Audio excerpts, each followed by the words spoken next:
Doing great, Randy. Great to see you. Great to be seen. Thanks. I appreciate it. All right, everybody, this is episode 129 of Tech Sales Insights. Really excited to have Steve Hershkowitz on CRO of Vertana. So he's, we didn't figure out before when we were prepping how many years, but probably, I don't know, I'm going to guess 15 years. Year and a half at Vertana. Year and a half at Vertana. That you and I have known each other, probably. Oh, yeah, at least 15. I guess something like that. His title topic is Best Practices for Sales and Business Presentations, which will be great. We're sponsored today by Gong. So Gong is a great sponsor of Sales Community. Do a lot of work with them, connecting with CROs and sales leaders. They're probably best known for revenue intelligence, but now are expanding over to the sales engagement enablement side and also forecasting. Will definitely be one of the go-forward leaders in the, I used to call it RevOps sales tech stack space going forward. And Steve is a customer and likes Gong, so it's a great tie-in there. For those that are members of Sales Community, thanks. For those that are not, Tucker will put up a free link you can use, salescommunity.com/springfree. So thanks for doing that. And we have Tucker, as always, behind the scenes here helping out. So couldn't do this without Tucker. So thank you so much, Tucker. So getting on with Steve, he lives in Fort Lauderdale, so wonderful Florida. And he is not new to Florida like I am or was, but it's been there for a long time. And interests besides work and family are golf, sports, including the Miami Heat. Unfortunately, they took it to the Celtics, but then didn't quite pull it off over Denver, and also fishing. I guess everybody in Fort Lauderdale must be golf and fishing, right? That's right. Something like that. So as I said, so known Steve for a while. We overlapped at HP, and then afterwards we were able to work together. But he's definitely relationship centric, great go-to-market, great sales, great leader, great recruiter, great retainer. And this episode, I think, will shine through with lots of his great attributes. Also have some intros from some other folks that know you well. Ron Sege, your CEO, says, I worked with Steve for more than a decade at 3 different companies.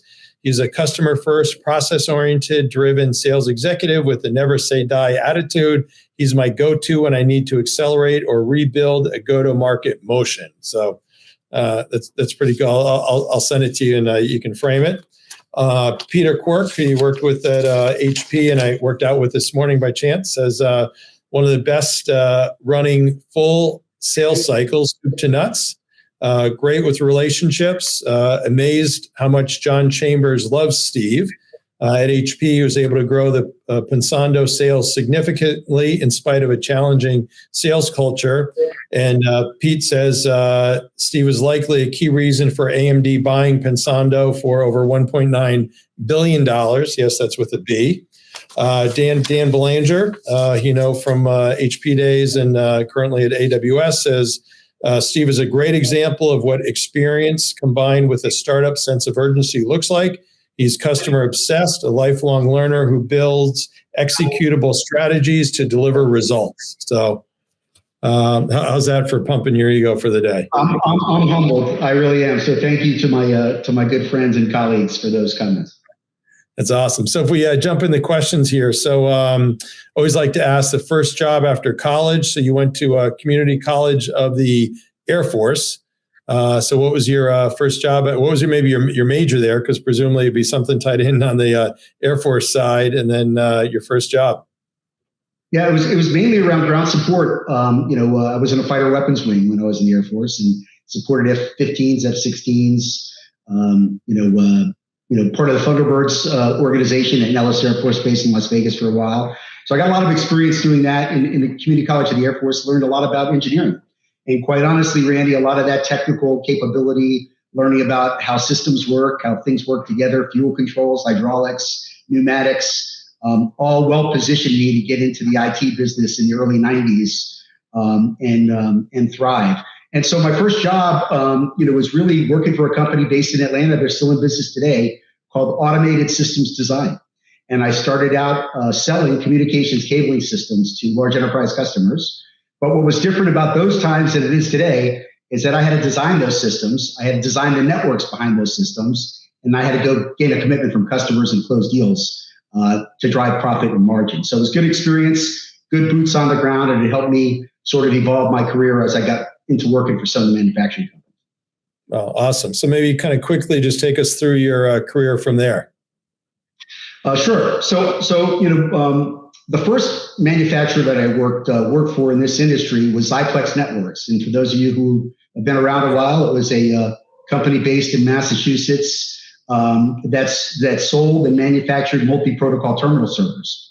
And that experience, they also had some networking capability in that, led me into Cisco back in the mid-90s, the 1995 timeframe, where I started out as an account manager in the Southeast, one of the first, and then later went on to become a people manager and ultimately ran all of Florida for a while, and then a couple of stints at Cisco, ran the Southeast as well. So learned to sell in a highly competitive environment where results mattered and that you had to be accountable to deliver and make the commitments that you put forward.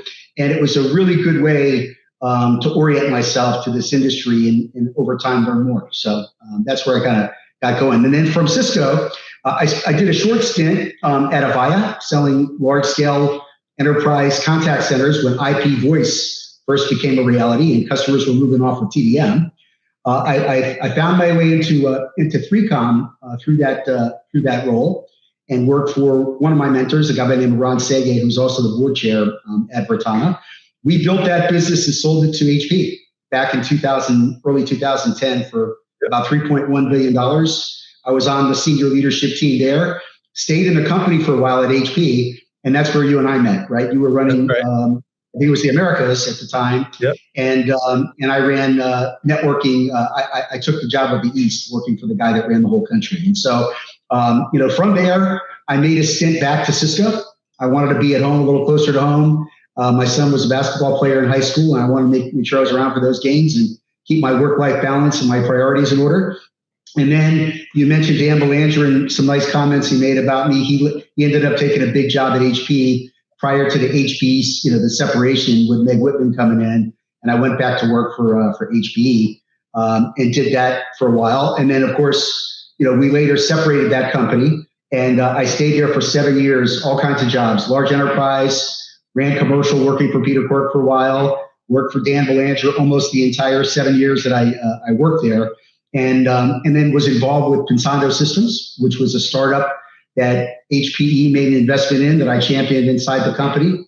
And then later went on to run the high performance compute and mission critical systems and edge compute business, running what we called at the time specialized compute or purpose built systems. After that run, which was a really good run, 7 years, I reconnected with Ron and decided it was time in my life for me to go try a startup. So landed at Vertana and very, very excited to be here over a year and a half now, about a year and a half as a CRO.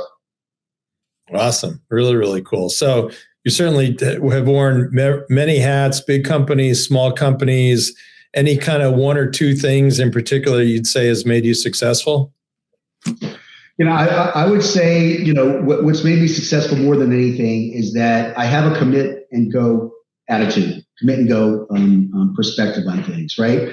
It's my belief that it's better to go execute something, even if you make a bad decision, you have to make an adjustment, than to sort of toil for forever trying to figure out what your objectives and what your strategy is. So if it's one thing for me, it's grabbing onto the concept, make it a commitment to go execute it, and then hit the button and go, and then make adjustments along the way. Absolutely. And probably even more important is you're leading a team. You can have debate within the conference room that you're in, but once you leave, you got to say, here's what we're executing. No Monday morning quarterbacks. Let's go. If we got to adjust along the way, you can. But as a team, it's even more important, right? You're right, and that's one of the lessons I learned from you, Randy, when I worked in your organization. It's like, hey, we can debate everything as long as we want to, but once a decision is made, whether you agree or disagree, we have to go execute. And so that's kind of the attitude I have about it. Perfect. Awesome. So tell us a little bit more about Virtana. Yeah, so exciting company. So Virtana is about a $60+ million multi-cloud infrastructure performance monitoring and management company that serves some of the largest companies in the world. We partner with companies like Dell. We co-sell with companies like Dell. We have a great network of partners, the likes of WWT, Ahead. We do business with Presidio.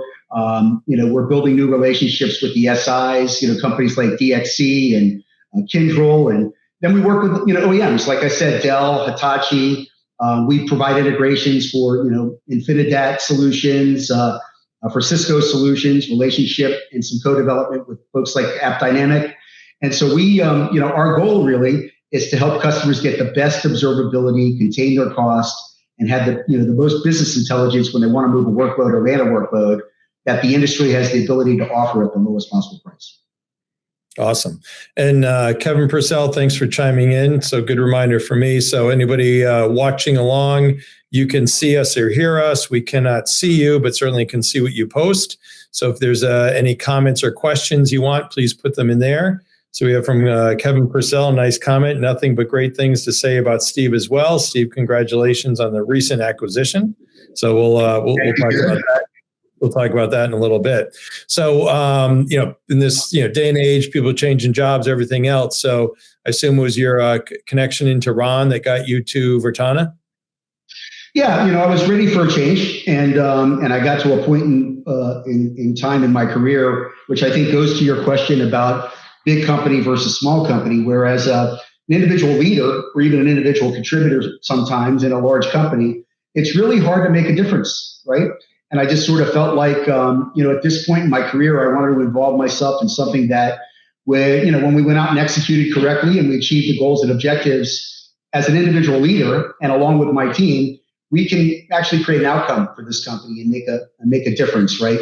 Which is much more difficult. Not that you can't make a difference departmentally or, in a division of a large company, but I think we all know that, for those of us who have been in large organizations, that it's much more difficult. So that sort of led me here. It was, I got introduced through my relationship with Ron, who was a leader at 3Com that I worked for many years and created an exit to HP with.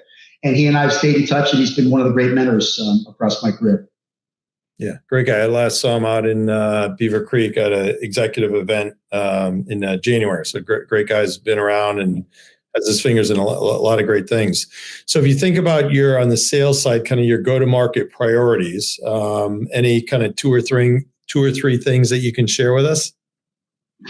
Yeah, I mean, listen, I think, we all have a lot of products to sell. The industry's gotten more competitive with it, and customers have gotten, for me, it's really all about, and I know this may sound cliche, but it's all about connecting the solutions that we have the ability to provide to the most pressing business problems that our customers are trying to solve for.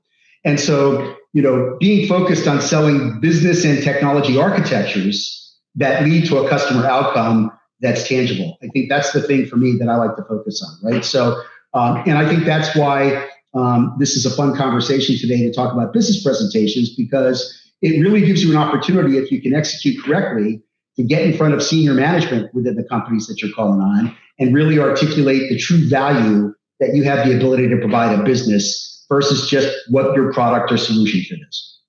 Yeah, absolutely. So, for what you just said there around kind of, business outcomes, but it's really value selling. So one of the things I always like to say is, hey, if you're in the elevator with the CFO for 30 seconds, what are you going to say? It's not a bunch of techno mumbo jumbo, but it's kind of, you're going to talk revenue, you're going to talk cost savings, you're going to talk profitability. So I know you're a big fan of that as well. I am. And I would tell you that what I've learned over the years, and I know you've seen this too, is that customers, especially senior level executives and accounts that you call on, will relegate you to the level by which you speak to them, right? So if you want to, find yourself in the middle or the bowels of IT, working with lower level managers and lower level decision makers that are really focused on product fit, product capability, that kind of thing, just start talking technical and take a CFO or a CEO or a senior vice president down a rat hole with the product's capability, right? Yeah, absolutely. Well said. You get relegated to the, I guess the way you speak, for sure. And then what about from I don't know what you're allowed to say in terms of the kind of competitive perspective or your competition? So look, we play in a lot of different areas at Vertana, right? We have infrastructure performance monitoring on-prem, SaaS-based infrastructure performance monitoring. We have cloud cost optimization capability. We have workload placement capability. And I saw Kevin Purcell, thank you, Kevin, just mentioned a recent acquisition that we closed on last week, which is all about open source observability and collection and Kubernetes for cloud native environments, both on-prem and in the public cloud. We tend to see different types of competitors, Randy, depending upon which one of those platforms or products we're engaged in a sales effort with. Right? So for cloud cost management, it's the Cloud Healths of the world, the Turbanomics of the world. There are a lot of companies in that space. For infrastructure performance monitoring, we run into Dynatrace, Flexera, those kind of guys, but we are the gold standard in that space. Make no mistake about it. In our cloud-based solution, we see folks like New Relic and Datadog and a lot of the new world players that have built upon some proprietary architectures that we're looking to tee it up, as we start to sell and promote more open source capability. Wow! So you got a lot of, depending upon the swim lane, you got lots of competitors. That's right. Great. You're going to compete with different folks, and even on the workload placement side, right? We compete with systems integrators and the I6 Indian integrators who have built entire practices around doing this for customers, where we're offering it as a service much more cost effectively. And we use the power of our discovery tools and discovery capability to really feed those engines so that customers know before they go. Awesome. Really cool. And then from a hiring perspective, are you hiring now? Yeah, we are. I mean, listen, we're a thriving company. We're always looking to add, A players to our sales organization specifically.